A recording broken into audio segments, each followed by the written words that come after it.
మంచిది. దేవునికి స్తోత్రం చెల్లిస్తున్నాం. దేవుని మహాకృప చేత ఏర్పాటు చేయబడిన 2 దినాల ప్రత్యేకమైన సభలలో మీ అందరితో కూడా కలిసి సహవాసం చేయడానికి, దేవుని వాక్యాన్ని కలిసి ధ్యానం చేయడానికి ప్రభు ఇచ్చిన అనుకూలతను బట్టి మొదటిగా దేవదేవునికి స్తోత్రం చెల్లిస్తున్నాం. ప్రేమతో మీ మధ్యకు ఆహ్వానించిన ప్రియులు శైలేష్ బ్రదర్కు, స్థానిక సంఘం అంతటికి, బాధ్యగణ ప్రియులకు నా హృదయపూర్వకమైన ప్రేమాందనాలు తెలియపరుస్తున్నాం. మాత్రమే కాకుండా ఉదయకాలం దైవ సాన్నిధ్యానికి చేరివచ్చి దేవుని మాటలు ఆలకించడానికి సమయాన్ని వెచ్చిస్తున్న మీ అందరికీ ప్రభువైన యేసుక్రీస్తు నామములో హృదయపూర్వకమైన వందనాలు తెలియపరుస్తున్నాం. అందరికీ వందనాలు. మేము అటు ఇటు మొత్తం చూడాలని కష్టమే అనిపించేటట్టుంది.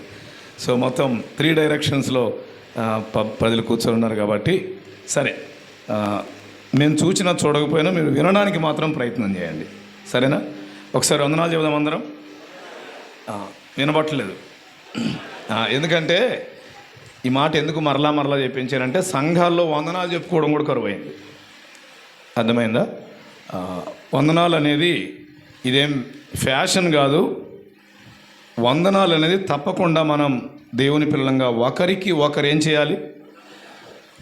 ప్రైజ్ ది లార్డ్ చెప్పుకోమని చెప్పలేదు, మరణాత చెప్పుకోమని చెప్పలేదు, ఇటువంటి ఏం చెప్పలేదు బైబిల్లో. మీ బైబిల్ స్పష్టంగా చదివితే మీరు ఒకరికి ఒకరు వందనములు చెప్పుకొనడి అని ఉంది. కాబట్టి మొదటిసారి మనం ఇలా కలుసుకున్నాం కనుక వందనాలు చెప్పుకోవడం చాలా ఇష్టం. నా మట్టుకైతే అందరి నోట స్పష్టంగా శబ్దం వందనాలని వినబడాలని నేను కోరుకుంటాను. మా స్థానిక సంఘంలోనే అంతే.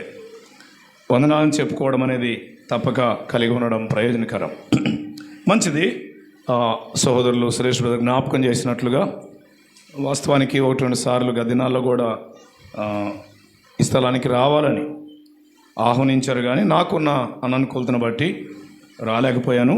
ఈ దినం మీతో కూడా ఈ సభల్లో కలిసి ఉండడానికి ప్రభు ఇచ్చిన అనుకూలతను బట్టి మరొకసారి దేవుని హృదయపూర్వకంగా స్తుతిస్తున్నాను. మంచిది. ఆయా స్థలాల నుంచి వచ్చిన స్థానిక సంఘ పెద్దలకు, దైవజనులకు కూడా మరొకసారి నా హృదయపూర్వకమైన ప్రేమందనాలు తెలియపరుస్తున్నాం. దేవుని వాక్యాన్ని మనం చదువుకుందాం. వీలైతే పిల్లలు కానీ పెద్దలు కానీ అటు తిరగకుండా కొంచెం దేవుని వాక్యం మీద కాన్సన్ట్రేషన్ ఉంచడానికి ప్రయత్నం చేద్దాం. ఎక్కడి వారు అక్కడ కూర్చోడానికి ప్రయత్నం చేద్దాం. ప్రారంభ కూడి కనుక వచ్చేవారు పోయేవారు కొంత మన కాన్సన్ట్రేషన్ గలిబిలవడానికి కూడా అవకాశం ఉంటుంది. సో ఎనీహో కొంచెం మనసు పెట్టడానికి ప్రయత్నం చేయండి. ఆదికాండం మనం చదువుకుందాం. ఆదికాండం 2వ అధ్యాయం. ఆదికాండం 2వ అధ్యాయం. ఉదయకాలం ప్రారంభం కనుక 4 నుండి 17 వరకు ఉన్న వచ్చిన భాగాలు ఈ దినాలలో మనం దేవుని వాక్యాన్ని ఆలకించడం కొరకై ప్రారంభంగా ఈ వచనాలు చదువుదాం. 2వ అధ్యాయం 4 నుండి 17 వరకు ఉన్న వచ్చిన భాగాలు మనం చదువుదాం. ఈరోజు బైబిల్ ఎంతమంది చదివారు ఉదయకాలం? చాలా కొద్ది మంది చేతులు మాత్రమే లేచాయి. చాలామంది చదవకుండా వచ్చారు కలిసి. కాబట్టి ఇప్పుడు అందరం కలిసి చదువుకుందాం బైబిల్. 4వ వచనం నేను చదువుతాను, 5వ వచనం మీరు. అలాగే అందరం మార్చి ఉత్తర ప్రత్యుత్తరాలుగా 4 నుండి 17 వరకు ఉన్న ఆ పారాగ్రాఫ్ మొత్తం మనం చదువుదాం. అందరూ బైబిల్ తెరవండి. చదవగలిగిన వారు అందరూ, సహోదరులు కానీ సహోదరులు కానీ, బిగ్గరగా చదవడానికి ప్రయత్నం చేద్దాం. ఆదికాండం 2వ అధ్యాయం 4 నుండి చదువుదాం. 4వ వచనం నేను చదువుతున్నాను, 5వ వచనం మీరు చదువుదురు. దేవుడైన యెహోవా భూమిని ఆకాశమును చేసిన దినమందు, భూమి ఆకాశములు సృజించబడినప్పుడు వాటి ఉత్పత్తి క్రమము ఇదే.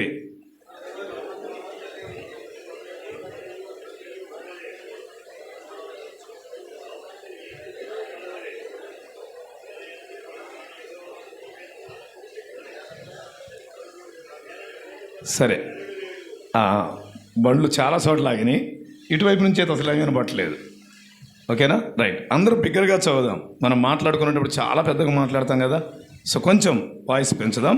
అందరూ ఒకేసారి ప్రారంభించి ఒకేసారి ముగించడానికి ప్రయత్నం చేద్దాం. 6వ వచనం. అయితే ఆవిరి భూమి నుండి లేచి నేల అంతటిని తడిపెను.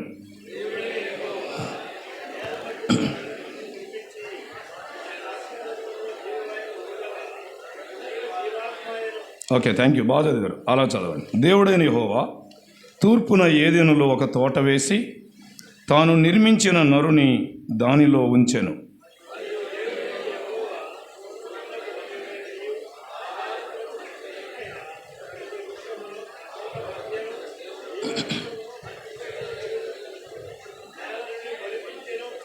మరియు ఆ తోటను తడుపుటకు ఏదెనుల నుండి ఒక నది బయలుదేరి అక్కడ నుండి చీలిపోయి 4 శాఖలాయెను.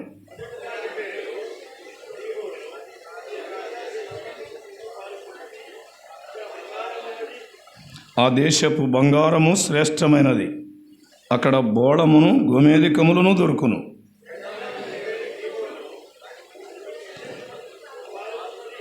మూడవ నది పేరు హిదెకేలు, అది అషూరు తూర్పు వైపున పారుచున్నది.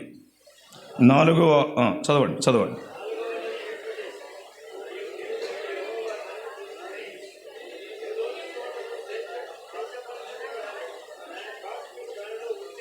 రైట్. మరియు దేవుడైన యెహోవా ఈ తోటలో ఉన్న ప్రతి వృక్ష ఫలములను నీవు నిరభ్యంతరముగా తినవచ్చును.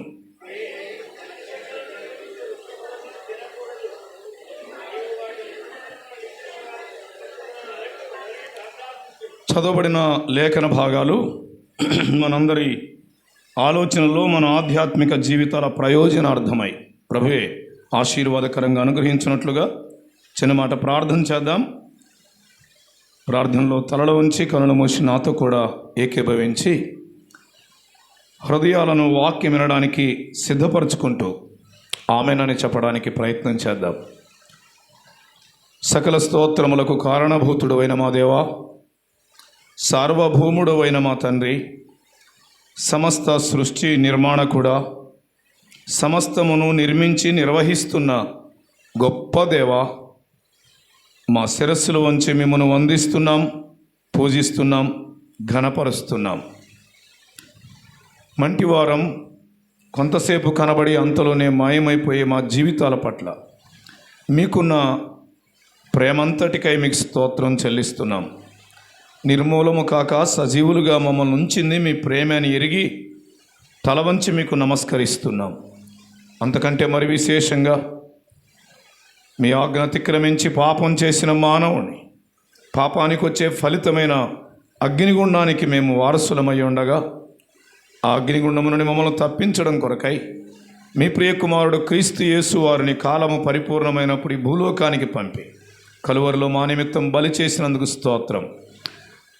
మృతులలోకానికి పంపి ఆయన మృతుల్లో నుండి తిరిగి లేపినందుకు మిమ్మల్ని స్తుతిస్తున్నాం.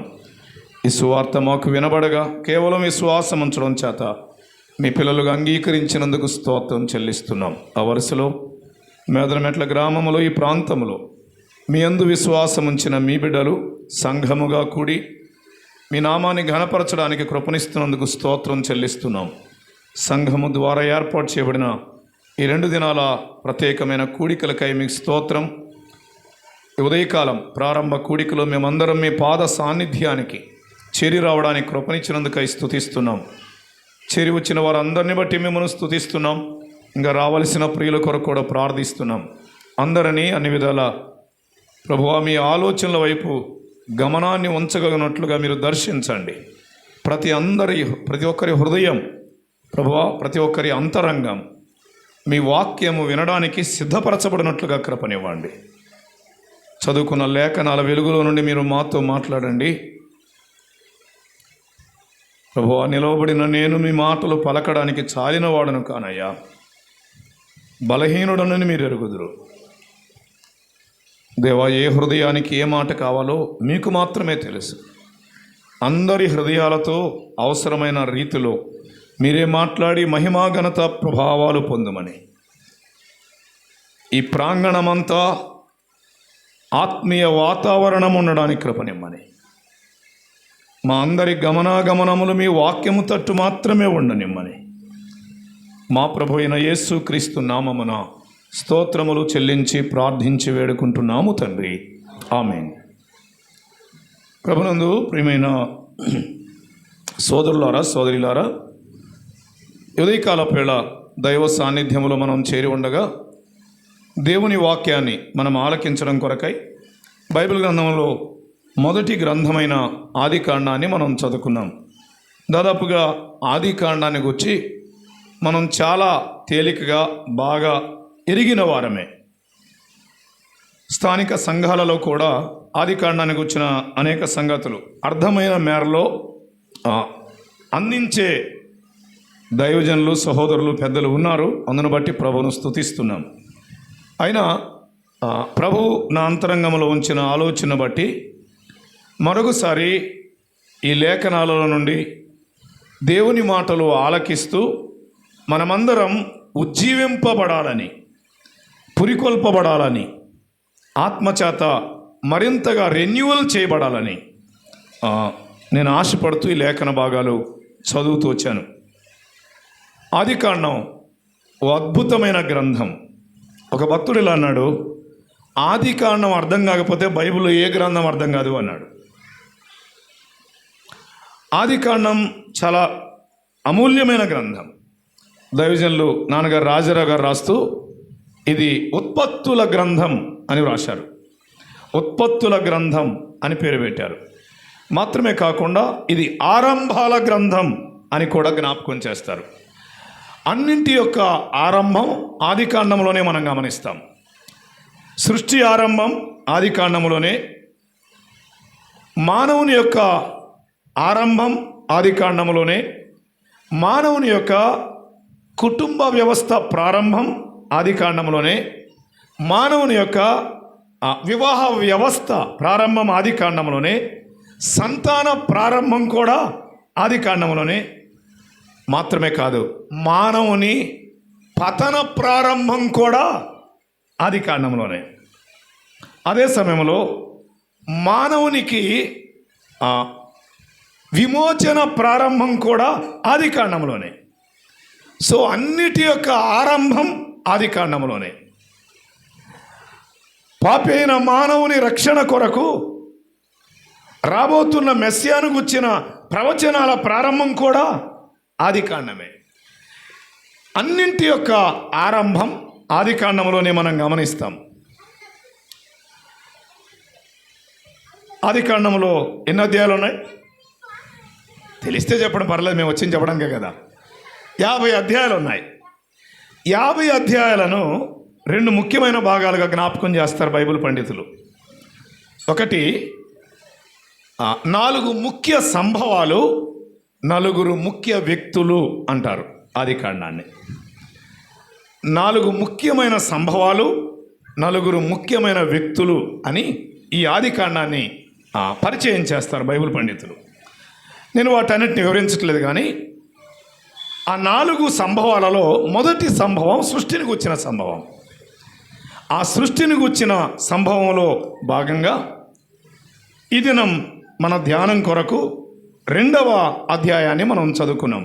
మొదటి అధ్యాయంలో 6 దినాల సృష్టి మనం గమనిస్తాం కదా. 6 దినాల సృష్టి, దేవుడు జరిగించిన అద్భుతమైన అమూల్యమైన సృష్టిని 6 దినాలలో మనం జ్ఞాపకం చేసుకుంటూ ఉంటాం. 2వ అధ్యాయానికి వచ్చినప్పుడు ఆ అధ్యాయం అంతా ఒక 3 భాగాలుగా మీ గమనంలో ఉంచుకోగలిగితే, మొదటి 3 వచనాలు 7వ దినం దాన్ని గుర్చిన వివరం. 4 నుండి మనం చదువుకున్న 17 వచనాలు ఏదేను అంటారు. 18 నుండి 25 వరకు ఉన్న వచనాలు ఏకం చేయబడుట. ఇది 2వ అధ్యాయం. మరలా జ్ఞాపకం చేస్తున్నాను. మొదటి 3 వచనాలు ఏమని చెప్పాను నేను? 7వ దినాన్ని గుర్చిన సంగతులు జ్ఞాపకం చేశాడు. 4 నుండి 17 వచనాలు ఏదేను గుర్చిన వివరాలు ఉన్నాయి.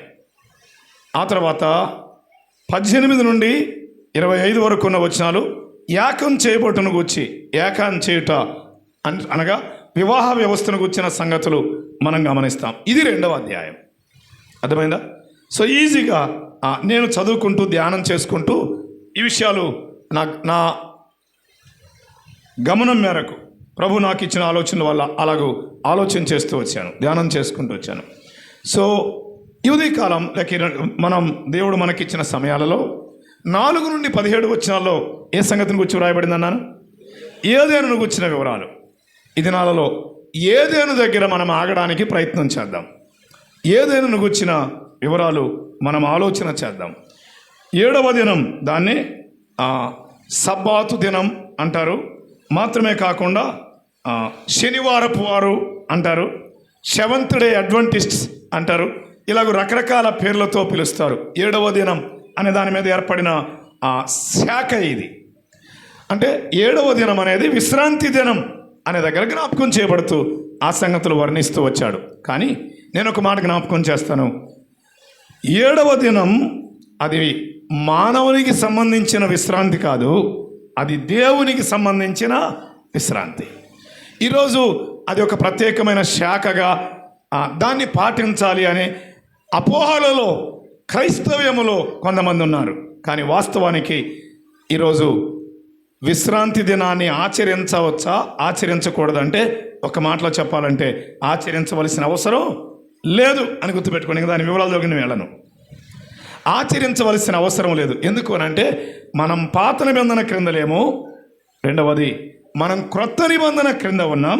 క్రొత్త నిబంధనలో మనము పొందబోతున్న విశ్రాంతి, ఇప్పుడు విశ్రాంతి ఆత్మ సంబంధమైన విశ్రాంతిది. కానీ ఒకరోజు శాశ్వతంగా మనం విశ్రాంతిలోకి ప్రవేశిస్తాం. అర్థమైందా? సో ఇప్పుడు మనం విశ్రాంతి దినాన్ని పాటించవలసిన పని లేదు. కానీ ప్రభువు దానికంటే విశేషమైనది ఒకటి మనకిచ్చాడు. ఏంటది? నన్ను జ్ఞాపకము చేసుకొనుటకు దీనిని చేయుడి అని. ఏ దినం అది? ఆదివారపు దినం. ఆయన మరణ పునరుద్ధానాలు ప్రచురం చేయబడే అద్భుతమైన దినం ఆదివారపు దినం. ఆదివారం ఆయన పాద సన్నిధికి చేరి వస్తాం, ఆయన ఆరాధిస్తాం. సో విశ్రాంతి దినం ప్రకారం అయితే ఏం చేయకూడదు? ఏ పని చేయకూడదు. మరి విశ్రాంతి దినం పాటించే వాళ్ళు ఏ పని చేయకుండా ఉంటున్నారా? ఆలోచన చేయండి. పశువులు కూడా మేత వేయకూడదు, నీళ్ళు పెట్టకూడదు. మరి అలాగ చేయగలరా? పాత నిబంధనకు సంబంధించిన కొన్నిటిని మాత్రమే తీసుకొని వాటిని పాటించాలి అనే చెప్పే కొన్ని శాఖల వారు క్రైస్తవ్యాన్ని తప్పుదారులకు తీసుకొని వెళుతున్నారు. ఈరోజు క్రీస్తు యేసులో ఒక వ్యక్తి నూతన జన్మ పొందితే, క్రొత్త జన్మ పొందితే ఆ వ్యక్తి జీవితంలో ఆత్మలో విశ్రాంతి దొరికింది. ప్రయాసపడి భారం మోసుకొనుచున్న సమస్తమైన వారులారా నా యొద్దకు రండి, నేను మీకేమిస్తానన్నాడు? విశ్రాంతి కలుగజేతును అన్నాడు. సో ఆయన దగ్గరికి రావడం వలన మనకి విశ్రాంతి. ఇది భౌతికంగా కాదు, ఆత్మీయంగా. ఆత్మలో విశ్రాంతి దొరికింది. ఒకరోజు ప్రభు వస్తాడు, సంపూర్ణంగా మనం ఏం పొందబోతున్నాం? విశ్రాంతిలోకి ప్రవేశించబోతున్నాం. అది మన నిరీక్షణ. సో నేడు ఆ విశ్రాంతి దినాన్ని పాటించాలి అనే ఆలోచన అవసరం లేదు, పాటించనక్కర్లేదు. అది అలా గుర్తుపెట్టుకుందాం. ఏకం చేయబడుట అనేది 18 నుండి 25 వరకు వచ్చినారు. నరుడు ఒంటరిగా ఉండకూడదని వానికి సాటి అయిన సహాయం చేయుదును అనుకొని ఆదాము కొరకు దేవుడు ఏం చేశాడు? హవ్వను చేసి వారిద్దరిని ఏం చేశాడు? ఇప్పుడు ఏకం చేశాడు. అది వివాహ వ్యవస్థ యొక్క బాండింగ్, వివాహ వ్యవస్థ యొక్క అద్భుతమైన సన్నివేశం. వివాహము ద్వారా ఒక స్త్రీ, ఒక పురుషుడు, ఒక కన్య, ఒక యవనుడు ఏం చేయబడుతున్నారు? ఏకం చేయబడుతున్నారు, ఒకటిగా చేయబడుతున్నారు. వారిద్దరూ ఏక శరీరమై ఉందురు అన్నాడు 24వ వచనంలో. సో ఏకం చేయబడుట అనేది కుటుంబానికి సంబంధించిన సందర్భం అక్కడ జ్ఞాపకం చేశాడు. రండి, మనం 4 నుండి 17 వచనాల దగ్గరికి ఈ దినాలలో కొన్ని విషయాలు ఆలోచన చేయడానికి ప్రయత్నం చేద్దాం. ఏదేను అనే మాట మనం జ్ఞాపకం చేసుకుంటాం. చదువుదామా? వచనం 4లో దేవుడు అయిన యెహోవా భూమిని ఆకాశమును చేసిన దినమందు భూమి ఆకాశములు సృజించబడినప్పుడు వాటి వాటి ఉత్పత్తి క్రమము ఇదే అన్నాడు. ఆ ఉత్పత్తి క్రమాన్ని తెలియపరిచాడు. 5వ వచనంలో అది వరకు పొలమందులు ఏ పదయు భూమి మీద ఉండలేదు, పొలమందలి ఏ చెట్టును మొలవలేదు. ఎలైనగా దేవుడైన యెహోవా భూమి మీద వాన కురిపించలేదు, నేలను సేద్యపరచుటకు నరుడు లేడు అన్నాడు. 6వ వచనం, అయితే ఆవిరి భూమి నుండి లేచి నేల అంతటిని, అంటే ఎందుకు ఈ వచనాలు చదువుతున్నా అంటే ఆ ఉత్పత్తి క్రమ వివరాలు జ్ఞాపకం చేశాడు 4, 5, 6 వచనాల దగ్గర. ఇప్పుడు 7వ వచనం దగ్గరికి వద్దామా. దేవుడైన యెహోవా నేలమంటితో నరుని నిర్మించి వాని నాసికారంధ్రాలలో జీవవాయువును ఊదగా నరుడేమయ్యాడు? ఉత్పత్తి క్రమములు ఇదొక భాగం. 1వ అధ్యాయం 26వ వచనంలో మన పోలిక చొప్పున మన స్వరూపమందు నరుని చేయుదము అన్నాడు. స్త్రీని గాను పురుషుని గాను వారిని చేసెను అన్నాడు. మీరు ఫలించి అభివృద్ధి పొందండి అని చెప్పాడు. భూమిని నింపండి అని జ్ఞాపకం చేశాడు. ఎలా మానవుడు నిర్మించబడ్డాడో ఆ క్రమాన్ని 2వ అధ్యాయంలో జ్ఞాపకం చేశాడు. ఇప్పుడు వద్దామా 8వ వచనం గమనం పెడదాం. అక్కడ నుంచి మనం ఈ ఉదయకాలపు వర్తమానాన్ని ప్రారంభం చేస్తున్నాం. 8వ వచనం, దేవుడైన యెహోవా తూర్పున ఏదెనులో ఒక తోట వేసెను అన్నాడు. విన్నారా? ఏదెనులో అనే మాట జ్ఞాపకం ఉంచుకోండి. 4 నుండి 18 వరకు 17 వరకు వచనాల్లో ఏదెనుకు వచ్చిన వివరాలు అని జ్ఞాపకం చేశాను. ఏదెనులో 3 ముఖ్యమైన సందర్భాలు ఉన్నాయి. ఏదెనులో 3 మనకు పరిచయం చేయబడతాయి. ఒకటి చదువుదామా 8వ వచనం, ఏదెనులో ఒక తోట అన్నాడు. అట్లయితే ఏదెనులో ఏముంది? తోట ఉంది, ఒక తోట అన్నాడు. 2వది వచనం 8, తాను నిర్మించిన నరుని దేనిలో? ఏదెనులో వేయబడిన తోటలో. అర్థమైందా? సో మనం మామూలుగా చెప్పుకుంటే ఒకవేళ ఏదేను అనే పదం మనం ఎక్కువగా ఎలా వాడతామంటే ఏదేను తోట అనే పేరుతో వాడతాం, అవునా? కానీ వాస్తవానికి అది ఏదేను తోట ఏదేనులో వేయబడింది. రాను రాను అది ఏమైంది? ఏదేను తోట అని పిలువబడింది. అదే 3వ అధ్యాయంలో కూడా జ్ఞాపకం చేయబడింది. ఏదేను తోటకు తూర్పు దిక్కున కెరూబులు జీవవృక్షమునకు పో మార్గమును కాచుటకు ఇటు అటు తిరుగుచున్న ఖడ్గజ్వాలను నిలవబెట్టాను అన్నాడు. ఏదేను తోట అని 24వ వచనం 3వ అధ్యాయంలో కూడా జ్ఞాపకం చేశాడు. రండి, ఒకటి ఏదేనులో తోట ఉంది. 2వది ఆ ఏదేను తోటలో ఒక నరుడు. 3వది వచనం 10 చదువుదామా. వచనం 10, మరియు ఆ తోటను తడుపుటకు ఏదేనులో నుండి ఒక నది అన్నాడు. సో 3 మనకు కనబడుతున్నాయి ఇక్కడ. నెంబర్ 1, ఏదేనులో ఏముంది అమ్మా? చెప్పాలి, అందరూ చెప్పాలి. తోట ఉంది. 2వది ఏదేనులో ఆ తోటలో నరుడు అని మనం జ్ఞాపకం చేసుకుంటున్నాం.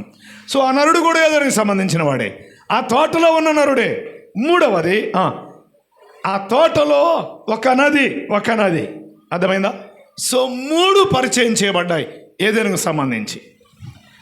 మీ మనసులో ఒక ముద్రలాగా ఉండిపోవాలని మరలా జ్ఞాపకం చేయడానికి ఇష్టపడుతున్నాను. నెంబర్ 1, ఏదైనాలో ఒక తోట, ఆ తోటలో ఒక నరుడు, ఆ తోటలో ఒక నది. అంతే. ఒక తోట, ఒక నరుడు, ఒక నది. ఇది 4వ అధ్యాయం లేక 2వ అధ్యాయం 4 నుండి 17 వచనాల వివరాలు. రండి, ఈ సంగతులు మనం ఆలోచన చేస్తుంటుండగా ఈ ఉదయకాలపు కూడికలో ఏదెనులో దేవుడు ఒక తోటను వేశాడు అనే దగ్గర మనం ఆగడానికి ప్రయత్నం చేస్తాం. ఏదెనులో తోట వేసెను అన్నాడు. తోట వేసెను. తోట ఎవరు వేశారు? ఆదామేలే సుమా. అర్థమైందా? తోట వేసే శక్తి సామర్థ్యం ఆదాముకు లేదు. అసలు అప్పటికీ ఒకవేళ ఆదాము సృజించబడినా ఆ తోట వేసింది ఆదాము కాదు. ఈ విషయాన్ని తేట గుర్తించాలి. నేను అక్కడికి రాబోతున్నాను. తోట వేసింది ఆదాము కాదు. తోట వేసింది ఎవరు? దేవుడే అనే విషయాన్ని గుర్తించండి. ఈ తోట బైబిల్ గ్రంథంలో క్రొత్త నిబంధన వెలుగులో తోట అనగానే రకరకాల చెట్లు కదా, పుష్పాలు కలిగిన చెట్లు ఉంటాయి, ఫలాలు కలిగిన ఆయా రకాల ఫలాలు కలిగిన వృక్షాలు ఆ తోటలో ఉంటాయి. చాలా అందంగా సౌందర్యవంతంగా కనబడే ఆ ఆ అందమైన తోట అక్కడ గమనిస్తూ ఉన్నాం. అయితే ఉదయకాల పేళ తోట అనే మాట బైబిల్ గ్రంథములో ఏ భావనలో జ్ఞాపకం చేయబడింది? క్రొత్త నిబంధన వెలుగులో తోట దేనికి పోల్చబడింది? పాత నిబంధనలోనైనా క్రొత్త నిబంధనలోనైనా తోటను ఏ పోలికలో మనం జ్ఞాపకం చేసుకోవచ్చో ఒక మాట ఇలా చదువుదామా? పరమగీతముల గ్రంథం 5వ అధ్యాయం మొదటి వచనం చదువుదామా? 5వ అధ్యాయం మొదటి వచనాన్ని చదువుదాం. చదువుతారు ఇప్పుడు ఒకరు. నా సహోదరి ప్రాణేశ్వరి, నా ఉద్యానవనమునకు నేను ఏ తెంచి తిని అన్నాడు. నా ఉద్యానవనం అన్నాడు. పరమగీతముల గ్రంథములో మనకు కనబడేది ఇద్దరు. ఎవరు? ప్రియుడు, ప్రియురాలు. ఆ ప్రియుడు ఎవరని మనం ధ్యానం చేస్తాం? ప్రభువైన యేసుక్రీస్తు వారు అని మనం జ్ఞాపకం చేసుకుంటాం. షూలమితి సంఘానికి పోలిక అని మనం వింటాం. అలాగైతే నా సహోదరి ప్రాణేశ్వరి అని సంబోధిస్తుంది ఎవరు? సొలొమోను కదా. సొలొమోను సంబోధిస్తున్నాడు. అట్లయితే ఆయన చెప్పిన ఆ సహోదరి, ఆ ప్రాణేశ్వరి ఎవరు? నా ఉద్యానవనం అనే మాట చెప్పాడు. నా ఉద్యానవనమునకు నేను ఏ తెంచి తిని. అట్లయితే షూలమితి సంఘానికి పోలిక అయితే ఆ షూలమితిని గుర్చే ఏమని మాట్లాడుతున్నాడు? ఉద్యానవనం అన్నాడు. ఈ మాట మనసులో పడనివ్వండి. అలాగైతే సంఘం లేక ఉద్యానవనం సంఘానికి పోలికగా ఉంది అని మనం గమనిస్తాం. కొరింథీయులకు రాయబడిన మొదటి పత్రిక, అపోస్తలుడైన పౌలు కొరింథీయులకు రాసిన మొదటి పత్రిక 9వ అధ్యాయం మొదటి పత్రిక 9వ అధ్యాయం వచనం 7 చదువుదామా? వచనం 7. ఎవడైనాను సొంత ఖర్చు పెట్టుకొని దండులో కొలువు చేయున, ద్రాక్ష తోట వేసి దాని ఫలము తినని వాడెవడు అన్నాడు కదా. 9వ అధ్యాయంలో పౌలు సంఘాన్ని గురించి రాస్తున్నప్పుడు కొన్ని పోలికలు అక్కడ జ్ఞాపకం చేశాడు. అందులో ఒకటి తోట అన్నాడు, రెండవది మంద అన్నాడు కదా. మందను కాచి మంద పాలు త్రాగని వాడెవడు అన్నాడు. విన్నారా? సో తోట, మంద అనే మాటలు దేనికి సంబంధించినవి? సంఘానికి సంబంధించినవి. అలాగైతే ఉదయకాల పేళ పాత నిబంధనలో ఆదికాండం 2వ అధ్యాయంలో మనం జ్ఞాపకం చేసుకుంటున్న ఆ తోట సంఘానికి పోలికగా మనం ఈ ఉదయకాలం ఆలోచన చేద్దాం. సంఘానికి పోలికగా ఆ విషయాన్ని మనం ధ్యానం చేయడానికి ప్రయత్నం చేద్దాం. వాస్తవానికి ఒక విషయాన్ని మనం గుర్తించాలి. సంఘం పాత నిబంధనలో ఉందా, క్రొత్త నిబంధనలో ఉందా? క్రొత్త నిబంధనలో. సంఘము ఏర్పాటు జరిగింది క్రొత్త నిబంధనలో. కానీ వినండి, సంఘం పాత నిబంధనలో పోలికలో కనబడుతుంది. సంఘం యొక్క పోలిక పాత నిబంధనలో ఉంది అని మనం గమనించాలి. పాత నిబంధనలో సంఘము లేదు, కానీ పాత నిబంధనలో సంఘం యొక్క పోలిక ఉంది. రకరకాల పోలికలు సంఘానికి మనం పాత నిబంధనలో చూడగలం. అందులో 2వ అధ్యాయంలో ఏదెనులో వేయబడిన ఆ తోట సంఘానికి పోలిక అని మనం జ్ఞాపకం చేసుకుంటాం. మరలా జ్ఞాపకం చేస్తున్నాను, సంఘము ఆది కాండములో లేక పాత నిబంధనలో మాత్రమే కాదు, అసలు ఎప్పుడుంది సంఘం? చదువుదామా? ఎఫెసీయులకు రాసిన పత్రిక 3వ అధ్యాయం. అపోస్తలుడైన పౌలు ఎఫెసీయులకు రాసిన పత్రిక 3వ అధ్యాయం వచనం 5 నుండి చదువుదామా? ఎఫెసీ పత్రిక 3వ అధ్యాయం 5 నుండి. ఈ మర్మమేదనగా అన్యజనులు సువార్త వలన లేక ఆత్మ మూలముగా పరిశుద్ధులకు, అపోస్తులకు, ప్రవక్తలకు బయలుపరచబడి ఉన్నట్లుగా పూర్వకాలమందు మనుషులకు తెలియపరచబడలేదు అని చెప్తూ, ఈ మర్మమేదనగా అన్యజనులు సువార్త వలన క్రీస్తు యేసునందు యూదులతో పాటు సమాన వారసులు ఒక శరీరమందలి అన్నాడు. శరీరం అనేది కూడా సంఘానికి పోలికగా మనం గమనిస్తాం. ఆ మాటలు మనం చదువుతూ 6వ వచనం ముందుకు వెళితే, శరీరమందలి సాటి అవయవములను వాగ్దానములో పాలివారునై ఉన్నారని అనున్నదియే. తర్వాత మాట గమనిద్దామా? 8వ వచనం, దేవుడు మన ప్రభు అయిన క్రీస్తు యేసునందు చేసిన నిత్య సంకల్పము చొప్పున అన్నాడు. అలాగైతే సంఘం పాత నిబంధనలో పోలికగా కనబడుతుంది, కానీ అసలు సంఘం దేవుని యొక్క నిత్య సంకల్పం. దేవుని యొక్క నిత్య సంకల్పములో సంఘం ఉంది. మాత్రమే కాదు, రోమపత్రిక 16వ అధ్యాయం 25వ వచనం నుండి చదువుదామా? రోమపత్రిక 16వ అధ్యాయం 25 నుండి జ్ఞాపకం చేసుకుందాం. 16వ అధ్యాయం 25 నుండి, అన్యజనులు విశ్వాసులకు విధేయులగినట్లు అనాది నుండి. అర్థమైందా? అట్లయితే సంఘం యొక్క ఏర్పాటు ఎప్పుడు? అనాది కాలములోనే ఎఫెసీ పత్రిక 1వ అధ్యాయం ప్రకారంగా నా ఏర్పాటు ఎప్పుడు? జగత్తు పునాది వేయబడక మునిపే. అంటే అర్థం ఏంటి? ఇప్పుడు సంఘం యొక్క ఏర్పాటు ఎప్పుడు? ఆయన నిత్య సంకల్పంలో ఉంది. అనాదిలోనే ఆయన సంకల్పం కలిగిన వాడు సంఘానికి వచ్చి. అయితే పాత నిబంధనలో సంఘము లేదు, దాన్ని వచ్చిన పోలికలు ఉన్నాయి. అనేక సందర్భాలలో సంఘం యొక్క పోలికను మనం జ్ఞాపకం చేసుకుంటాం. క్రొత్త నిబంధనలో సంఘాన్ని గురించి మొట్టమొదటిగా ప్రస్తావించిన వాడు ప్రభు అయిన యేసుక్రీస్తు వారే. మత్తయి సువార్తలో ఈ బండ మీద నా సంఘమును కట్టుదును అన్నాడు. కట్టుదును అన్నాడంటే అర్థం ఏంటి? ఇంకా జరగలేదు అప్పటికి. కట్టుదును అన్నాడు. అది ఎప్పుడు జరిగింది? ప్రభువారి యొక్క మరణం, పునరుద్ధానం, ఆ తర్వాత ఆయన ఆరోహణం. అపోస్తల కార్యం 1వ అధ్యాయం. 2వ అధ్యాయంలో పరిశుద్ధాత్మ భూమి మీదకి దిగి రావడం. సో 2వ అధ్యాయములో సంఘము ఏర్పడింది. ఇప్పుడు మనలో జ్ఞాపకం చేస్తాను. ఆదికాండం 2వ అధ్యాయంలో ఏదెనులో తోటేసింది ఎవరు? చెప్పాలా సహోదరులు? అమ్మా జాగ్రత్త, అందరూ వినండి సహోదరులు కూడా. ఏదెనులో తోట వేసింది ఎవరు? దేవుడు. భూమి మీద సంఘం ఏర్పాటు చేసింది ఎవరు? సేవకులారా, పెద్దలారా, చాలామంది ఇలా అంటున్నారు, సంఘం మేం కట్టాం. ఎవరు నువ్వు కట్టానికి అసలు?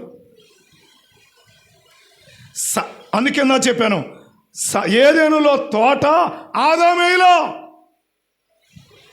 అది ఆదామేసింది కాదు.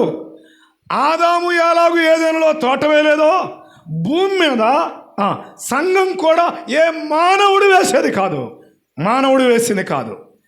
నా సంఘమును కట్టుదును అన్నాడు. సో అది ఆయన ఏర్పాటు చేసింది. ఏ స్థలములోనైనా, ఏ స్థానిక సంఘమైనా పాత్రలుగా మనం సాధనాలుగా ఉపయోగపడతామే తప్ప, కొన్నిసార్లు టీచర్స్గా కొంతమంది కొన్ని ప్రాంతాలకు వెళ్ళినప్పుడు అక్కడ పరిచర్యలో సహకరించారు, లేక పని చేశారు. అక్కడ సంఘం దేవుడు ఏర్పాటు చేశాడు. నా మాట వినాలా? ఒక సేవకుడు ఒక నూతన స్థలానికి వెళ్ళాడు, అక్కడికి వెళ్ళి పని చేశాడు. దేవుడు అక్కడ సంఘాన్ని ఏర్పాటు చేశాడు.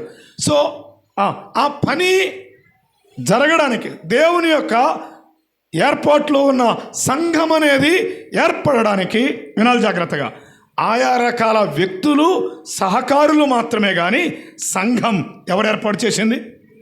మేదరమెట్లో సంఘం ఎవరు ఏర్పాటు చేశారు? శైలేష్ గారా? నెల్లూరులో సంఘం ఎవరు ఏర్పాటు చేశారు? జాన్ రత్నాకర్ గారా? పొన్నూరులో సంఘం ఐజక్ బాబా? ఎవరు కాదు, ఎక్కడ కాదు.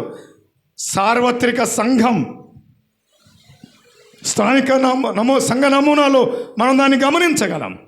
సార్వత్రిక సంఘం, నా సంఘమును కట్టుదును అనే మాట సార్వత్రిక సంఘానికి సంబంధించింది. అలాగైతే సంఘాన్ని దేవుడు ఏర్పాటు చేశాడు. ఎలా ఏర్పాటు చేశాడు? అపోస్తల కార్యక్రమం మనం అందరం వెలుగుదాం. 20వ అధ్యాయం 28వ వచనం. దేవుడు ఇప్పుడు చెప్పాలా, సంఘం నేను ఏర్పాటు చేశానంటే నువ్వు రక్తం కార్చి ఉండాలా. అర్థమైందా? సంఘం ఎవరి ఏర్పాటు కాదు. సంఘం ఎవరి రక్తములో కడగ ఏర్పాటు చేయబడలేదు. సంఘం ఎవరిది కాదు. సోదరులారా వినండి, ఎవరైనా సంఘం నాది అంటే అంతకంటే తప్పిదం ఇంకోటి ఉండదు. అర్థం కావడానికి ఫలానా వాళ్ళ చర్చికి వెళ్తున్నాం, సంఘానికి వెళ్తున్నాం అనడం అది అవగాహన కొరకు మాత్రమే. కానీ రియాలిటీలో సంఘం ఎవరిది? మరలా మర్చిపోకండి. ఒక ఆయన అన్నాడు, సంఘం నాది, వస్తే రండి పోతే పోండి అన్నాడు. నేను అంటాను, సంఘం ఆయనదైతే ఆ సంఘానికి పోకపోవడం మేలు. అర్థమైందా? సంఘం ఎవరిది? ఒకవేళ సంఘం దేవునిది అనే కాన్సెప్ట్ ఆ సేవకునికి అర్థమైతే, ఆ వ్యక్తికి అర్థమైతే, ఆ నాయకునికి అర్థమైతే, ఆ పెద్దకి అర్థమైతే, ఎప్పుడు కూడా సంఘం నాది, వస్తే రండి పోతే పండి అనే మాట వాడతాడా? వాడాడు అంటే దాని అర్థం ఏంటి? సంఘం ఆయన ఏర్పాటు చేసుకున్నాడేమో. ఈనాడు చాలా సంఘాలు కులాలను బట్టి ఏర్పడ్డాయి, అవునా కాదా? కులాల ద్వారా సంఘాలు ఏర్పడ్డాయి. నేను చెప్పడానికి ఇష్టపడతాను, మాలోళ్ళకు ఒక సంఘం, మాదిగోళ్ళకు ఒక సంఘం ఉండాలి అని ఇలాగ కులాలను బట్టి ఏర్పడ్డాయి. నేను అంటాను, ఇవి మిషన్ చర్చిలే కానీ జీవము గల దేవుని సంఘాలు అనడానికి వీలు లేదు. సంఘము అనేది ఆయన స్వరక్తము చేత ఏర్పడింది. ప్రతి స్థలములో స్థానికంగా ఒక సంఘం ఎలా ఏర్పడుతుంది? చదువుదామా? కొరింథీయులకు రాయబడిన మొదటి పత్రిక మొదటి అధ్యాయం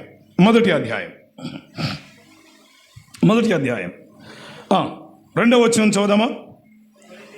కొరింథీయులో ఉన్న దేవుని సంఘమునకు అనగా, అయ్యామా సోదరి సోదరుడు వినండి జాగ్రత్తగా, క్రీస్తు యేసునందు దేవుని సంఘమునకు అనగా అనేమని చెప్పి ప్రారంభించాడు.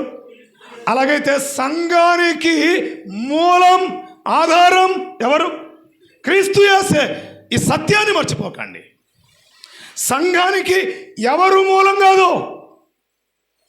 ఈరోజు నేను ఉండొచ్చు, నేను వెళ్ళిపోవచ్చు, కానీ సంఘం ఉంటుంది. సంఘానికి మనం ముఖ్యం కాదు. సంఘానికి ముఖ్యం ప్రభు అయిన యేసుక్రీస్తు వారు మాత్రమే. క్రీస్తునందు చదువుదామా? క్రీస్తు యేసునందు పరిశుద్ధపరచబడిన వారై పరిశుద్ధులుగా ఉండుటకు. ఇప్పుడు చెప్తాను వినండి. కులాల వాళ్ళందరూ వస్తే సంఘం కాదు. అర్థమైందా? ఎవరు ఉంటే సంఘం అవుతుంది? ఎవరి ద్వారా ఏర్పడుతుంది? యేసుక్రీస్తు వారే. క్రీస్తు యేసునందు ఏం చేయబడాలి? పరిశుద్ధపరచబడాలి.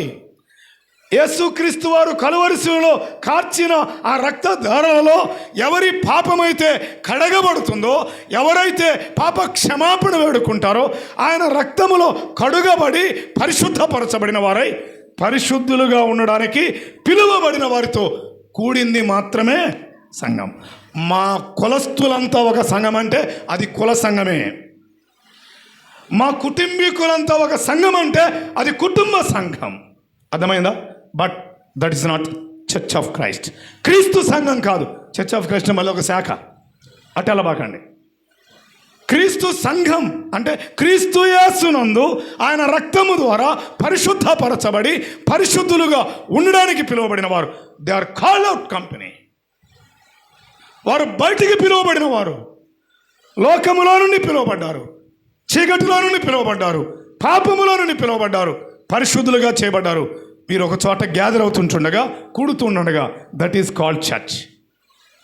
అది మాత్రమే సంఘం. అలాగైతే ఈ సంఘాన్ని ఏర్పాటు చేసిన వాడెవరు? దేవుడు. నేను మరలా చెప్తాను, ఆ మాట మరలా చెప్పడానికి ఇష్టపడుతున్నాను. సంఘం నీది నాది ఎవరిది కాదు. సంఘాలలో ఈ వాతావరణాన్ని రానివ్వండి. సంఘానికి వచ్చే వారికి ఇటువంటి భావన కలగనివ్వండి. ఇది వాళ్ళది, సంఘం వాళ్ళది అనే ఆలోచనలోకి తానివ్వకండి. సంఘం దేవునిది అనే రూపం సంఘములో ఎప్పుడు ఏర్పడుతుందో అనేకులు సంఘానికి రావడానికి ద్వారాలు తెరిచిన వారమవుతాం. ఒకవేళ సంఘం నాది అంటే అనేకులు సంఘానికి రాకుండా ద్వారాలు మూసిన వారమవుతాం. అర్థమైందా? సో గుర్తుపెట్టుకుందాం, సంఘం దేవునిది అనే మాట జ్ఞాపకం చేస్తున్నాను. సంఘం దేవుని ఏర్పాటు, ఏ మానవుని ఏర్పాటు కాదు. అది దేవుడు తన స్వర్గం ఇచ్చి సంపాదించింది అనే మాట మనం గుర్తిద్దాం. ఇంకొక మాట ఇక్కడ చెప్పిన ముందుకు వెళ్తాను. ఇందా చెప్పాను, పరమగీతం 5:1 సంఘము ఎలా పోల్చబడింది అన్నాను? ఉద్యానవనం. ఉద్యానవనం అంటే ఎలా ఉంటుంది? ఉద్యానవనం అది రకరకాల చెట్లతో చాలా సౌందర్యంగా అందంగా ఉంటుంది. మరలా అక్కడికి వస్తాను. కానీ భూమి మీద దేవుడు అందమైందిగా ఏం చేదేది? భూమి మీద దేవుడు అందమైందిగా చూడడానికి ఇష్టపడేది ఏది?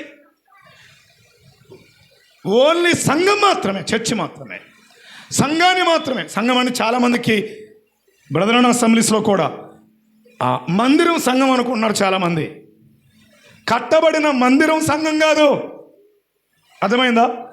మందిరం మనం కూడుకోవడానికి కట్టుకుంటాం, కానీ సంఘం పరిశుద్ధులతో కూడింది, నమ్మిన దేవుని పిల్లలతో కూడింది సంఘం.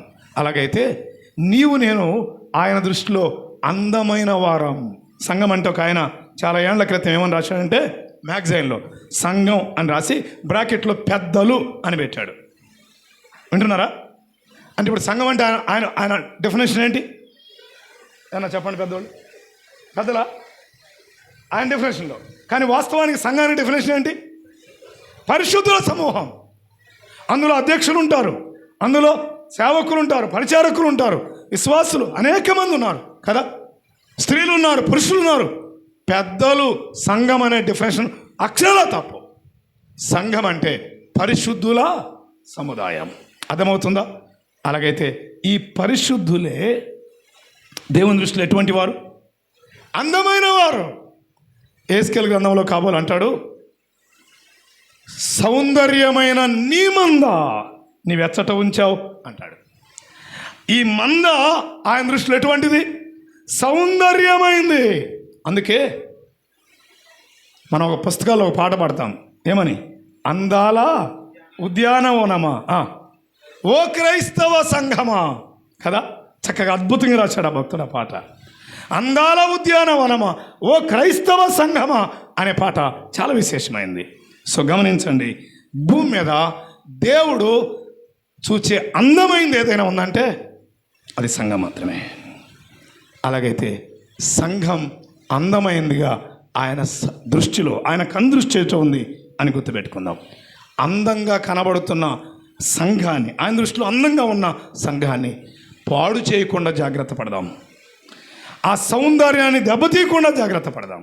రండి, సంఘం దేవునిది. సంఘం దేవుని దృష్టిలో ఎటువంటిది? అందమైంది, అమూల్యమైంది. అమూల్యమైంది, చాలా విలువైంది అని మనం గుర్తుపెట్టుకుందాం. ఈ తోటలో ఉన్న ఒక 3 విషయాలు ఇప్పుడు మీ గమనానికి తెస్తాను. సరే, ఒక పావు గంట 20 నిమిషాలు నేను వర్తమానం ముగిస్తా. సంఘము లేక ఈ తోట, ఏదెనులో వేయబడిన తోట దేనికి పోలిక అని చెప్పాను? అయ్యా చెప్పాలి అందరూ. ఎవరు దేనికి పోలిక అని చెప్పాను? మీకు అర్థం కాని నేను చెప్పట్లో నేను తెలుగే చెబుతున్నా. నాకు ఇది తప్ప ఇంకేం రాదు, వేరే భాష ఏం రావు. అర్థమైందా? ఏదెనులో ఏమేయబడింది? తోట. ఆ తోట దేనికి పోల్చి ఆలోచన చేస్తున్నాం మనం? సంఘానికి. సంఘము ఆ రోజు తోట ఎవరు వేశారు? దేవుడు. సంఘాన్ని ఎవరు ఏర్పాటు చేశారు? దేవుడే. మనం అనడానికి వీలేదు, మంది అనడానికి వీలేదు. అర్థమైందా? సంఘం అనేది దేవుని దృష్టిలో ఎటువంటిది?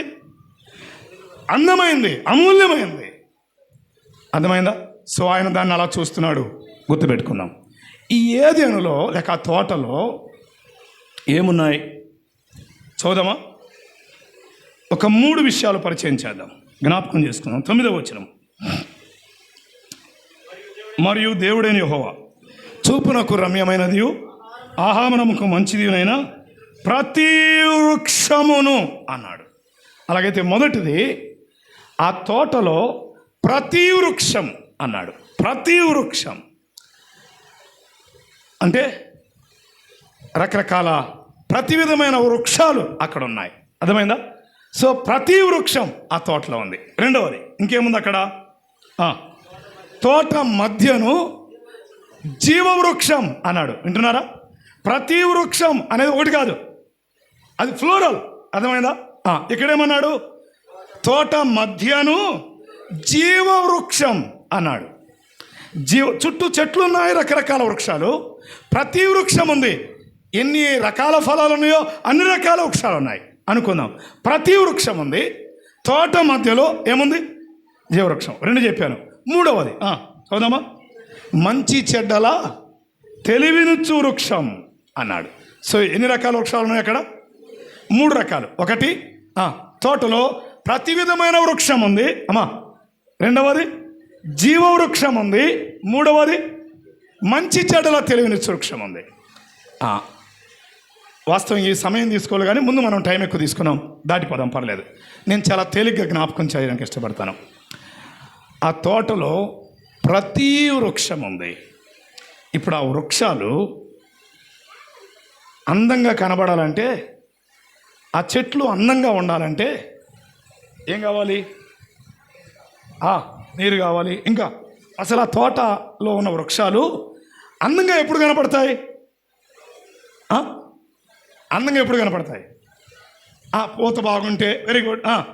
ఫలాలు బాగుంటే, పుష్పాలు ఉంటే కదా, రకరకాల పుష్పాలు చక్కగా అవి పూస్తూ ఉంటే మాత్రమే కాదు, రకరకాల ఫలాలు ఫలిస్తూ ఉంటే ఆ తోట ఎలా ఉంటుంది? చూడముచ్చటగా ఉంటుంది, అవునా? అలాగైతే ఈ సంఘం అనే తోటలో కూడా ప్రతి వృక్షం చూడముచ్చటగా ఉండాలి. వాస్తవానికి ఈ వృక్షం నీవు నేనే. బైబిల్లో చెట్టు కొన్ని చోట్ల ఎవరికి పోలికగా ఉంది? దానియేలు నెబుకద్నెజరు కనిన కలభావాన్ని చెప్తూ ఏమన్నాడు? రాజా, ఆ చెట్టు నిన్ను సూచిస్తుంది అన్నాడు. అలాగైతే ఈరోజు తోటలో ఉన్న లేక సంఘములో ఉన్న ఆ చెట్లు కూడా నీకు నాకే సూచన. యెషయా గ్రంథం 61వ అధ్యాయం 3వ వచనం ఒకసారి చదువుదామా? 61:3 యెషయా గ్రంథం. సియోనులో సరే అదంతా చదవలేం, కానీ దాటి కిందికి వెళ్ళిపోదాం. ఆఖరిలో యెహోవా నాటిన చెట్లు అని వారికి పేర్లు పెట్టబడును అన్నాడు. అలాగైతే ఈ పగటి వేళ అమ్మా అయ్యా, సంఘములో దేవుడు నాటిన చెట్లు నీవు నేను.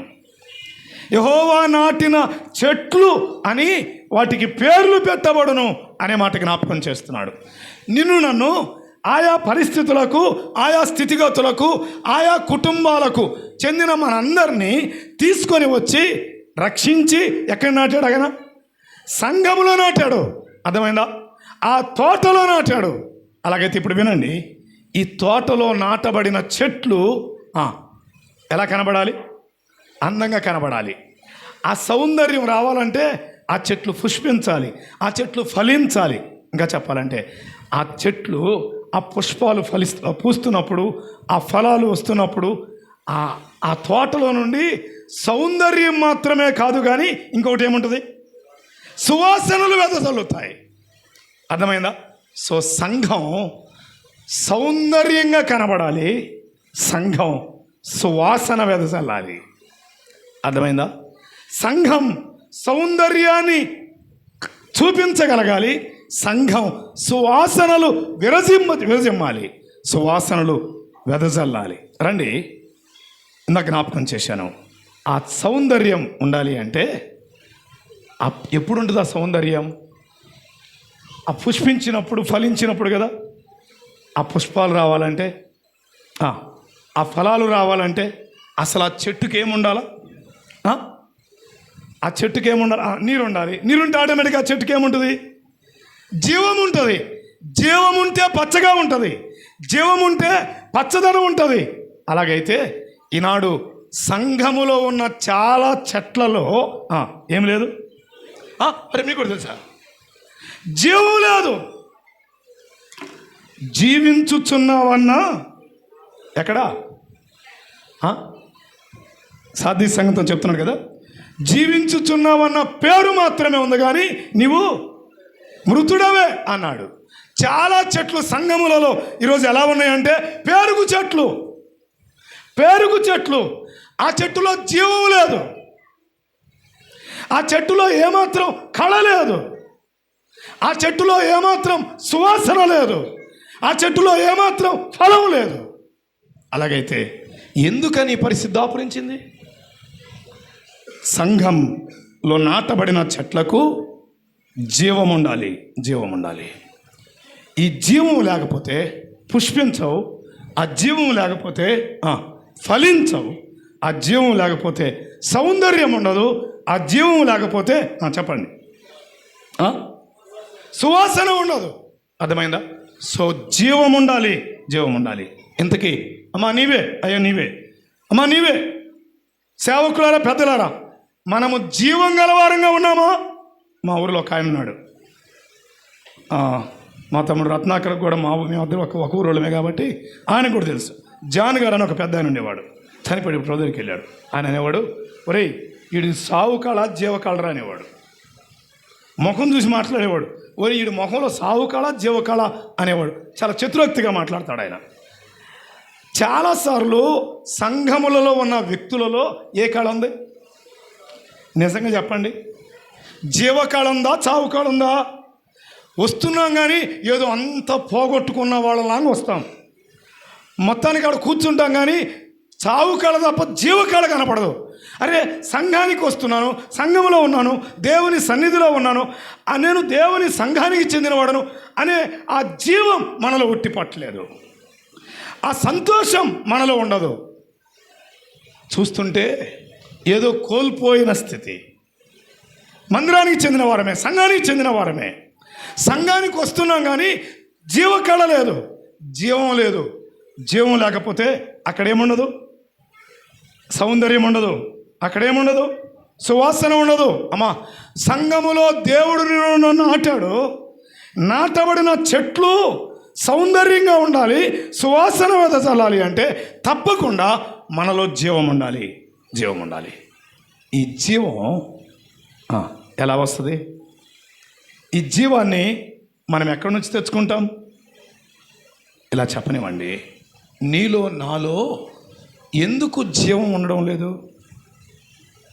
ఎందుకు చచ్చిన వారి వల్లే కనబడుతున్నాం? ముఖాలు ఎందుకు కళ తప్పుతున్నాయి? ఎందుకు జీవకళ లేదు? ఆలోచన చేస్తున్నారా? జీవకళ లేకపోవడానికి కారణం ఒక మాట చదువుదాం. చాలా సంగతులు ఆలోచించాలనుకున్నాను కానీ సమయాన్ని బట్టి దాటిపోదాం, పర్లేదు.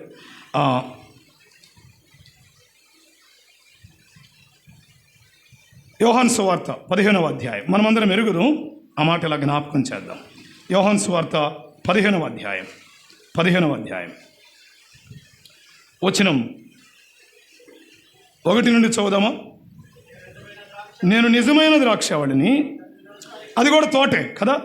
నా తండ్రి వ్యవసాయకుడు, నాలో ఫలింపని ప్రతి తీగను ఆయన తీసి పారవేయును, ఫలించు ప్రతి తీగ మరి ఎక్కువగా ఫలింపాలనని దానిలోని పనికిరాని తీగలను తీసి పారవేయును లేక తీసివేయును అన్నాడు.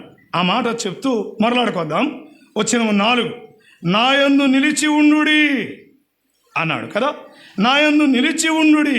వచ్చిన 5 లేక 4 ఆఖరిలో నాయందు నిలిచి ఉంటేనే గాని అన్నాడు. నాయందు నిలిచి ఉండుడి, నాయందు నిలిచి ఉంటేనే గాని. 5వ వచనం, ఎవడు నాయందు నిలిచి ఉండునో. వింటున్నారా పదాలు? నాయందు నిలిచి ఉండుడి, నాయందు నిలిచి ఉంటేనే కానీ, నాయందు ఎవడు నిలిచి ఉంటాడో అనే మాటలు ఏం జ్ఞాపకం చేస్తున్నాయి? ఆయనతో ఉండే సంబంధాన్ని జ్ఞాపకం చేస్తున్నాయి. ఆయన యందు ఉండాలి. ఇలా వినండి, నాటబడిన చెట్లుగా ఫీల్ అవుతున్నాం కానీ చాలాసార్లు మనం ఆయనతో ఉన్నామా? ఆయన మాటలు మన యందు నిలుస్తున్నాయా? ఆయనలో మనం ఉంటున్నామా? దీన్ని ఇలా చెప్పాలనుకుంటున్నాను. ఎప్పుడు ఈ చెట్టుకు జీవం వస్తుందంటే ఇలా వినండి, ఆ ద్రాక్ష వల్లికి ఈ తీగ, ఆ ద్రాక్ష చెట్టుకు ఈ తీగ ఏం చేయబడాలి? అంటుకట్టబడాలి, దానితో ఏకమవ్వాలి. ఇలా చెప్పనివ్వండి, ప్రభువుతో మనం ఎంత ఏకమై ఉంటామో అప్పుడే మనం ఎలా ఉంటాం? పచ్చగా ఉంటాం. అర్థమైందా? అప్పుడే జీవం గలవారుగా ఉంటాం. ప్రభువుతో మనం సహవాసాన్ని కలిగి ఉండాలి. నా యందు నిలిచి ఉంటేనే గాని అన్నాడు. ఆయన యందు ఉండాలి, ప్రభువుతో మనం ఉండాలి. ఈనాడు చాలామంది ప్రార్థనకు వస్తున్నారు కానీ ప్రభువుతో లేరు, తెలుసా? చాలామంది బైబిల్ కలిగి ఉన్నారు కానీ ప్రభువుతో లేరు. ఆరాధన చేస్తున్నారు కానీ ఏదో మెకానికల్గా, యాంత్రికంగా ఆరాధన చేస్తున్నారు, ప్రభువుతో లేరు. అందుకే జీవం లేదు, వారిలో సౌందర్యం లేదు, వారిలో సువాసన లేదు. నేనంటాను, ప్రభువుతో మనం ఉండాలి, ఆయనతో సహవాసం ఉండాలి, ప్రభువుతో ఎక్కువ సమయం గడపగలగాలి. నేను అంటాను, ప్రభువుతో సమయం గడపంటే అన్నీ మానేసి ఇంట్లో కూర్చొని బైబిల్ చదువుకోమని కాదు. అర్థమైందా? నువ్వు ఆఫీసులో ఉన్నా ఎవరితో ఉండాలి? ప్రభువుతో ఉండాలి. నువ్వు పొలంలో ఉన్నా ప్రభువుతోనే ఉండాలి. అంటే నీ రిలేషన్ ఎవరితో ఉండాలి? నీ సంబంధ బాంధవ్యం ఆయనతో ఉండాలి. మనము ఆయనతో కూడా యోహాను మొదటి పత్రిక అన్యోన్య సహవాసము కలిగిన వారమైతే ఆయనతో అన్యోన్యత ఉండాలి. ఈనాడు మనం వ్యక్తులతో అన్యోన్యత పెంచుకోవడానికి ప్రయత్నం చేస్తున్నాం. వీరితో రిలేషన్ పెంచుకోవడానికి ప్రయత్నం చేస్తున్నాం. ఆ సేవకునితో సంబంధం పెట్టుకుంటే, ఆ పెద్దతో సంబంధం పెట్టుకుంటే సంఘంలో నాకు ప్రాధాన్యత వచ్చింది, నాకు ఒక విలువ వస్తుంది. ఆ పెద్దతో పెట్టుకుంటే నన్ను బాగా పైకి తీసుకొస్తాడు. ఇలాగూ వ్యక్తులతో రిలేషన్లు ఉన్నాయి. అందుకే మొఖాలు కళదప్పాయి. దేవునితో సంబంధం లేదు. అర్థమవుతుందా అమ్మయ్య? దేవునితో సహవాసం కలిగి ఉండండి. ఆయనతో సంబంధం ఉంటే ఆయనతో ఎంతగా మనం సహవాసం కలిగి ఉంటామో, ఇలా వినండి, అంతగా మనలో సౌందర్యం ఉట్టి పడుతుంది. నేను అనే సౌందర్యం ఫేర్ అండ్ లవ్లీ రాస్తే వచ్చే సౌందర్యం కాదు, బ్యూటీ పార్లర్కి తెచ్చుకుంటే సౌందర్యం కాదు. అర్థమవుతుందా? తల నిండా వయసు పడిన ఎంట్రుకలు తెల్లగా కనపడకుండా వేసే రంగు ద్వారా వచ్చే సౌందర్యం కాదు. ఒకవేళ మీ ఉన్నాను పిలవకపోయినా పర్లేదు, చెప్పెళ్తా. మనం భౌతికంగా అందంగా కనపడాలని అనేక రకాల ప్రయత్నాలు చేస్తున్నాం. ఇంకో మాట చెప్పనా?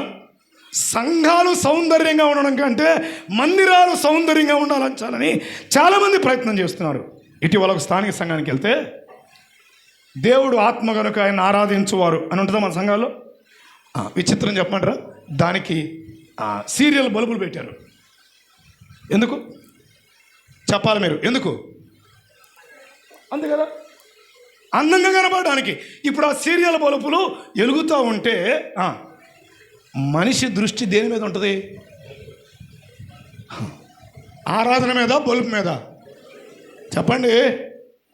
మన సంబంధాలు దేవునితో తప్పించేవి ఎన్నో అడ్డొచ్చాయి. దేవునితో మన సంబంధం మన జీవాన్ని పంచిద్ది, మనకి జీవాన్ని ఇచ్చింది, మనకు సౌందర్యాన్ని ఇచ్చింది, మనలో సువాసనను ఉంచింది. ఈ సౌందర్యం మరలా చెప్తున్నాను, రంగులేస్తే వచ్చే సౌందర్యం కాదు. అర్థమైందా? ఇది భౌతికమైన సౌందర్యం కాదు, అంతరంగ సౌందర్యం. దాన్నే మీరు పరిశుద్ధాలంకృతులై, మీ యవనస్తులలోని శ్రేష్ఠులు పరిశుద్ధాలంకృతులై అనే మాట 110వ కీర్తనలో మనం చూస్తాం. పరిశుద్ధత అనే అందం మన అంతరంగాల్లో నుంచి బయటికి వస్తుంది. ఆగుదాం.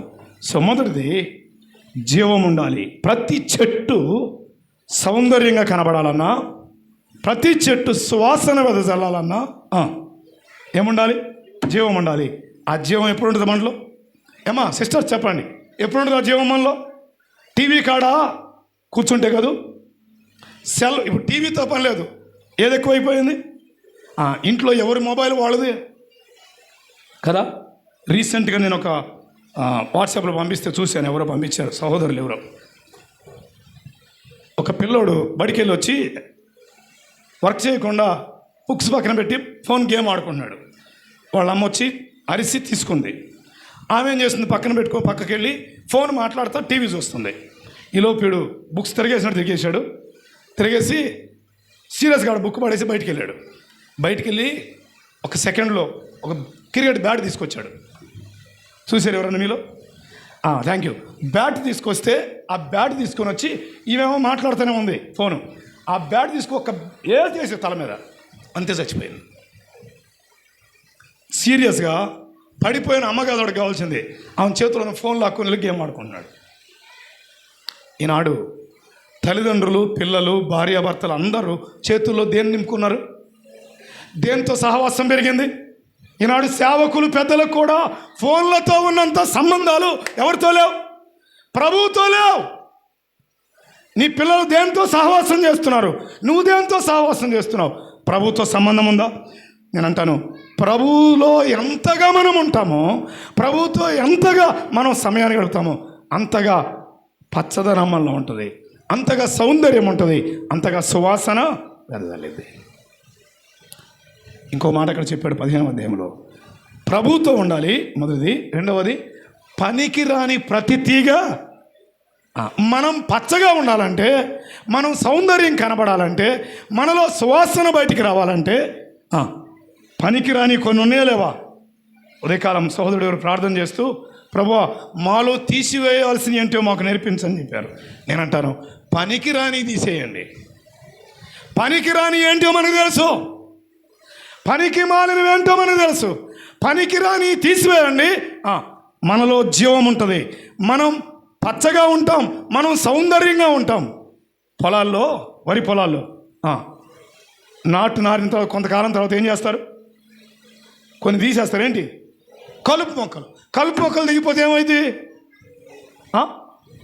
ఏందండి?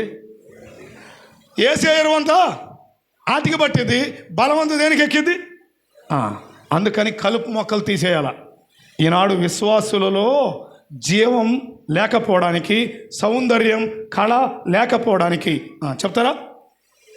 పనికిరాని చాలా ఉన్నాయి, పనికిరాని మాటలున్నాయి, పనికిరాని ఆలోచనలున్నాయి, పనికిరాని క్రియలున్నాయి. తీసిపారేయండి, ప్రభువు మన జీవితాలను జీవంగా మారుస్తాడు.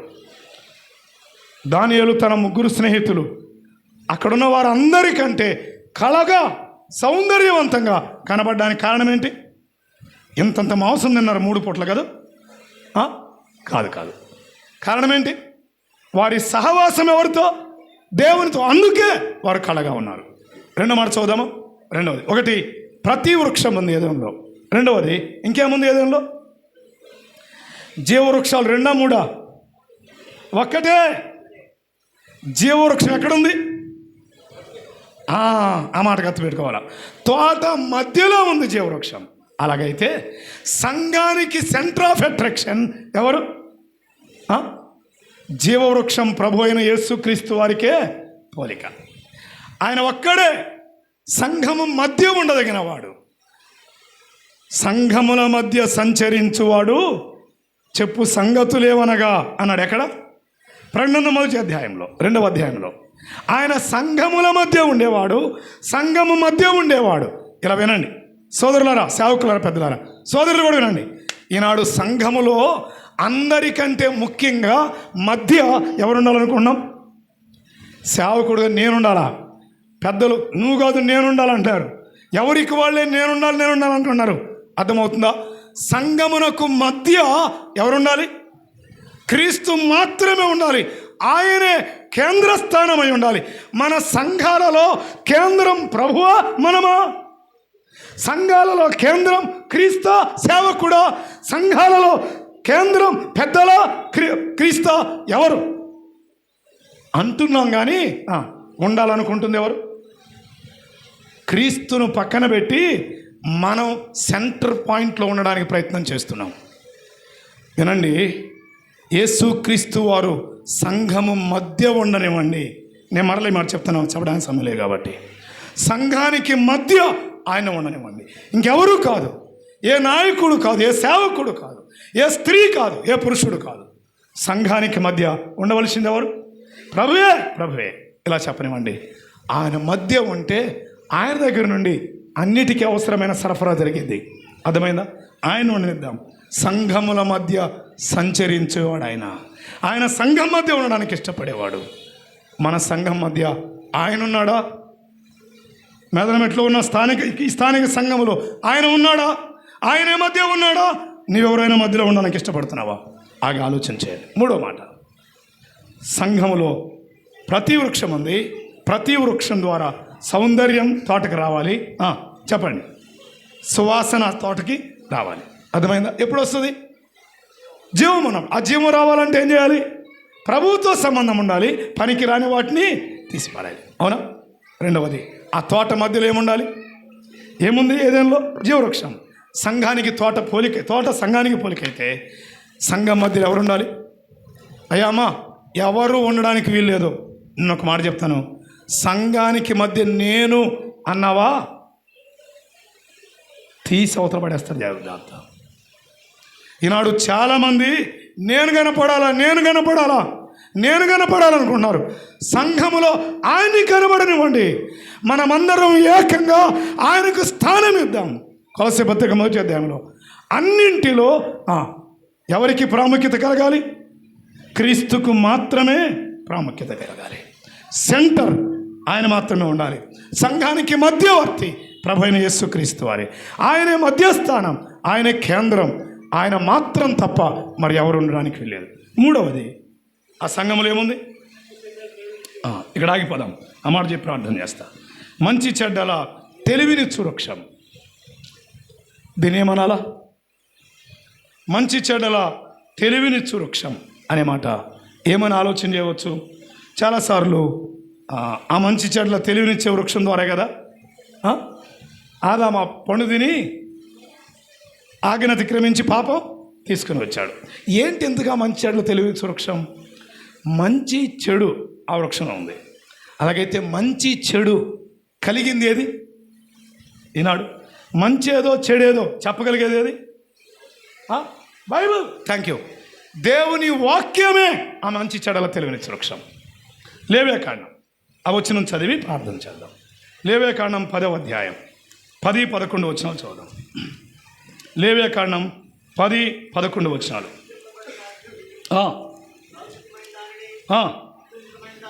అపవిత్రమైన దాని నుండి పవిత్రమైన దానిని వేరు చేయుటకును యెహోవా మోషే చేత ఇశ్రాయేలుకు ఆజ్ఞాపించిన సమస్త విధులను మీరు వారికి బోధించుటకు ఇది మీకు తరతరములకు నిత్యమైన కట్టడ అన్నాడు. ఆ మంచి చెడ్డల తెలివినిచ్చు వృక్షం అది దేవుని ఆజ్ఞకు సంబంధించింది. దేవుని ఆజ్ఞకు సంబంధించిన వృక్షం. ఆ వృక్ష ఫలం తింటే నువ్వేమవుతావు? చస్తావు అన్నాడు. అందులో ఏముంచాడు? మంచి చెడ్డల తెలివిని ఇచ్చాడు, తెలివిని ఉంచాడు. మంచేదో చెడేదో తెలియపరచగలిగేది. నేను ముగిస్తున్నాను. దేవుని వాక్యం. అలాగైతే దేవుడు తెలియపరిచిన ఆయన ఆజ్ఞలు, ఆయన న్యాయ విధులు, ఆయన శాసనములు ఎవరైతే ఆయన ఆజ్ఞను గైకుంటారో వారేమవుతారు? చెప్పాలా? ఆయన ఆజ్ఞను గైకొనే వారు ఏమవుతారు? సరే, ఆయన ఆజ్ఞను గైకొనకపోతే ఏమవుతారు? చెప్పాడు కదా, ఆ పండు తినుదినాన్ని ఏమవుతావు అని దేవుడు ఏం చేశాడు? ఆజ్ఞాపించాడు. అవునా? సో ఆజ్ఞ మీరితే మరణం, ఆజ్ఞను పాటిస్తే జీవం. అంతే. అలాగైతే దేవుని వాక్యం ద్వారా ఆయన ఆజ్ఞలు, ఆయన శాసనాలు, ఆయన కట్టడలు అనుసరించడం ద్వారా జీవం పొందగలం. ఆయన ఆజ్ఞలను నిరాకరిస్తే, దేవుని వాక్యాన్ని త్రోసివేస్తే జీవితాల్లో మిగిలేది మరణమే. ఆజ్ఞ అతిక్రమమే అంటే ఆజ్ఞ ఏమిటి? ఇప్పుడు దేవుని వాక్యమే కదా. వాక్యాన్ని అతిక్రమిస్తే, వాక్యాన్ని మీరితే పాపం. ఆ పర్వతం మీదకి, సీనాయి పర్వతం మీదకి వచ్చినప్పుడు మేర దాటకూడదు. దాటినవాడు, దాన్ని తాకినవాడు ఏమవుతాడు? చస్తాడు అన్నాడు. అది ఆజ్ఞ. ఈరోజు దేవుడు మనకిచ్చిన వాక్యం, ఆయన ఆజ్ఞలు. ఆజ్ఞలను అనుసరిస్తే జీవం, ఆజ్ఞను అతిక్రమిస్తే మరణం. ఇంకా ఈ కూడికలో దేవుని ఆజ్ఞను అతిక్రమించిన వారుగానే ఉన్నారా? ఆయన ఆజ్ఞ ఏంటి? అంతటా అందరూ మారు మనసు పొందాలి అని దేవుని వాక్యం ద్వారా ఏం చేస్తున్నాడు? ఆజ్ఞాపిస్తున్నాడు. ఆయన ఆజ్ఞను అంగీకరిస్తే మరణములో నుండి జీవములోకి దాటుతారు. ఆయన ఆజ్ఞను మీరితే, మారు మనసు పొందకపోతే మానవుడు ఏమవుతాడు? మరణానికి. ఏ మరణం? నిత్యాగ్నిగుండం, రెండవ మరణం. యుగయుగాలు బాధ కలిగిన స్థలం. అగ్నిగుండములో అంగలారుస్తావు. ఉదయకాలపు వేళ ఆయన ఆజ్ఞ మీరవద్దు. ఆయన వాక్యమే ఆ మంచి చెడ్డల తెలివినిచ్చు వృక్షం అని జ్ఞాపకం ఉంచుకుందాం. ఏదేనులో 3 ఉన్నాయి. ఒకటి తోట, ఒక తోట ఉంది. రెండవది ఒక నరుడు. మూడవది ఒక నది. ఇప్పుడు మనం ఏం చెప్పుకున్నాం? తోటను గురించి చెప్పుకున్నాం. తోటలో ప్రతి వృక్షం, తోటలో జీవవృక్షం, తోటలో మంచి చెడ్డల తెలియచ్చు. ఆ ప్రతి వృక్షం ఎవరికి పోలిక? నాటబడిన చెట్లుగా ఉన్న నీకు నాకే, సంఘంలో ఉన్న నీకు నాకే పోలికగా ఉన్నాయి. మన ద్వారా సౌందర్యం, సువాసన రావాలి, జీవం ఉంటే వస్తుంది. రెండవది జీవవృక్షం ప్రభువైన యేసుక్రీస్తు వారే. సంఘానికి కేంద్రం ప్రభువైన యేసుక్రీస్తు వారే. మంచి చెడల తెలివినిచ్చు వృక్షం వాక్యమే. వాక్యములో దేవుడు ఏది చేయమన్నాడో ఆయన విధించిన కట్టడలు అనుసరించడం ద్వారా జీవాన్ని కలిగి ఉంటాం. ఆయన ఆజ్ఞలు త్రోసివేస్తే మరణానికి పాత్రలమవుతాం. తలలు వంచుదాం, ప్రార్థన చేద్దాం. దయగల తండ్రి, మీకు స్తోత్రం. వినబడిన మాటలు అందరిలో అన్ని విధాల మీరే ఫలింప చేయమని ప్రభువైన యేసుక్రీస్తు నామమున ప్రార్థించి వేడుకుంటున్నాము తండ్రి. ఆమేన్.